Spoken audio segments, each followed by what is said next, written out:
بسم اللہ الرحمن الرحیم۔ حضرت ذوالقرنین اور یاجوج ماجوج کا قصہ۔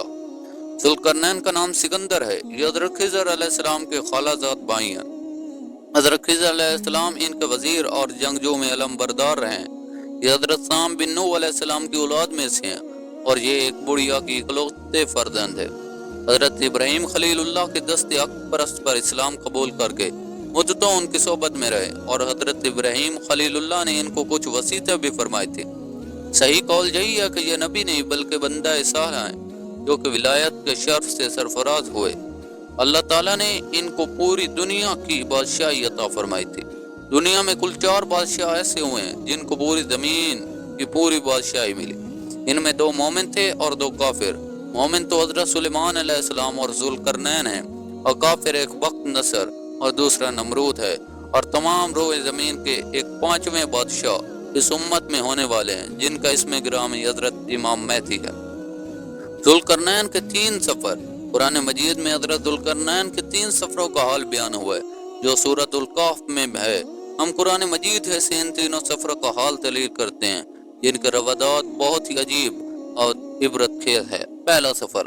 حضرت ذوالقرنین نے پرانی کتابوں میں پڑھا تھا کہ سام بن نوح علیہ السلام کی اولاد میں سے ایک شخص آب حیات کے چشمے میں پانی پی لے گا تو اس کو موت نہیں آئے گی۔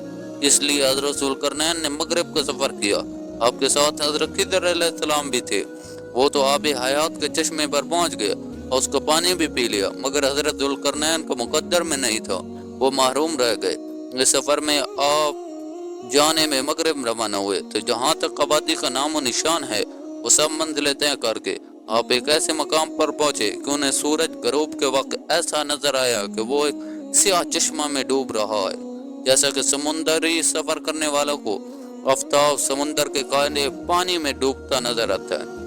وہاں ان کو ایسی قوم ملی جو جانوروں کی کھال پہنے ہوئے تھی، اس کے سوا کوئی دوسرا لباس ان کے بدن پر نہیں تھا، اور دریائے مردہ جانوروں کے سوا ان کی غذا کا کوئی دوسرا سامان نہیں تھا۔ یہ قوم ناسک کہلاتی تھی۔ حضرت ذوالقرنین نے دیکھا کہ ان کے لشکر بے شمار ہیں اور یہ لوگ بہت ہی طاقتور اور جنگجو ہیں، تو حضرت ذوالقرنین نے ان لوگوں کے گرد اپنی فوجوں کا گھیرا ڈال کر ان لوگوں کے بے بس کر دیا۔ چنانچہ کچھ تو مشرف بے ایمان ہو گئے اور کچھ آپ کی فوجوں کے ہاتھ سے مقتول ہو گئے۔ دوسرا سفر۔ پھر آپ نے مشرق کا سفر فرمایا، یہاں تک کہ جب سورج طلوع ہونے کی جگہ پہنچی تو یہ دیکھا کہ وہاں ایک ایسی قوم ہے جن کے پاس کوئی عمارت اور مکانات نہیں۔ ان لوگوں کا یہ حال تھا کہ سورج طلوع ہونے کے وقت یہ لوگ زمین کے غاروں میں چھپ جاتے تھے اور سورج ڈل جانے کے بعد غاروں سے نکل کر اپنی روزی کی تلاش میں لگ جاتے تھے۔ یہ لوگ منسک کہلاتے تھے۔ حضرت ذوالقرنین نے ان لوگوں کے مقابلے میں بھی لشکر آرائی کی اور جو لوگ ایمان لائے ان کے ساتھ بہترین سلوک کیا، جو اپنے کفر پر اڑے رہے ان کو تحقیق کر دی۔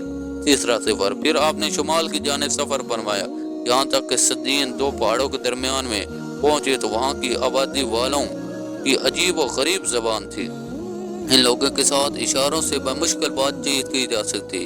ان لوگوں نے حضرت ذوالقرنین سے یاجوج ماجوج کے مظالم کی شکایت کی اور آپ کی مدد کے طالب ہوئے۔ یاجوج ماجوج یہ یافس بن نوح علیہ السلام کی اولاد میں سے ایک فسادی گروہ ہے۔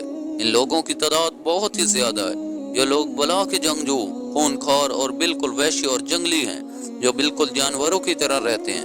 موسم ربی میں یہ لوگ اپنے گھروں سے نکل کر تمام کھیتیاں اور سبزیاں کھا جاتے تھے اور خشک چیزوں کو لاد کر لے جاتے تھے۔ آدمیوں اور جنگلی جانوروں یہاں تک کہ سانپ، بچھو، گرگٹ ہر چھوٹے بڑے جانور کو کھا جاتے تھے۔ حضرت ذوالقرنین سے لوگوں نے فریاد کی کہ آپ ہمیں یاجوج ماجوج کے شر اور ان کی ایذا ثانیوں سے بچائیں، اور ان لوگوں نے اس کے عوض کچھ مال دینے کی پیشکش کی۔ تو حضرت ذوالقرنین نے فرمایا کہ مجھے تمہارے مال کی ضرورت نہیں، اللہ تعالیٰ نے مجھے سب کچھ دیا ہے، بس تم لوگ جسمانی محنت سے میری مدد کرو۔ چنانچہ آپ نے دونوں پہاڑوں کے درمیان بنیاد کھدوائی۔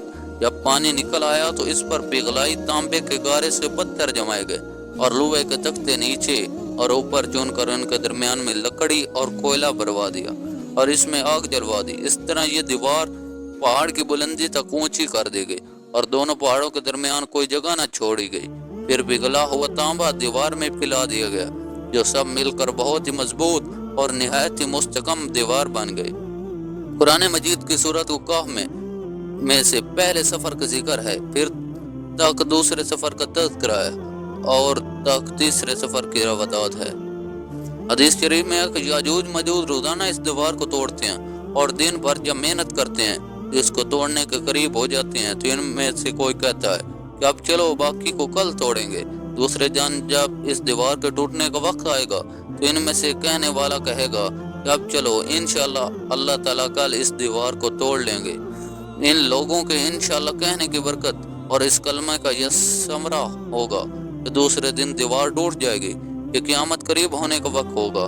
دیوار ٹوٹنے کے بعد یاجوج ماجوج نکل پڑیں گے اور زمین میں ہر طرف فتنہ و فساد اور قتل و غارت کریں گے۔ چشموں اور تالابوں کا پانی پی لیں گے، جانوروں اور درختوں کو کھا ڈالیں گے، زمین پر ہر جگہ میں پھیل جائیں گے، مگر مکہ مکرمہ اور مدینہ طیبہ بیت المقدس ان تینوں شہروں میں یہ داخل نہ ہو سکیں گے۔ پھر حضرت عیسیٰ علیہ السلام کی دعا سے ان لوگوں کی گردنوں میں کیڑے پیدا ہو جائیں گے اور یہ سب ہلاک ہو جائیں گے۔ قرآن مجید میں ہے ترجمہ یہاں تک کہ جب کھولے جائیں گے کہ یاجوج ماجوج وہ ہر بلندی سے ڈھلکتے ہوئے دوڑتے ہوئے آئیں گے۔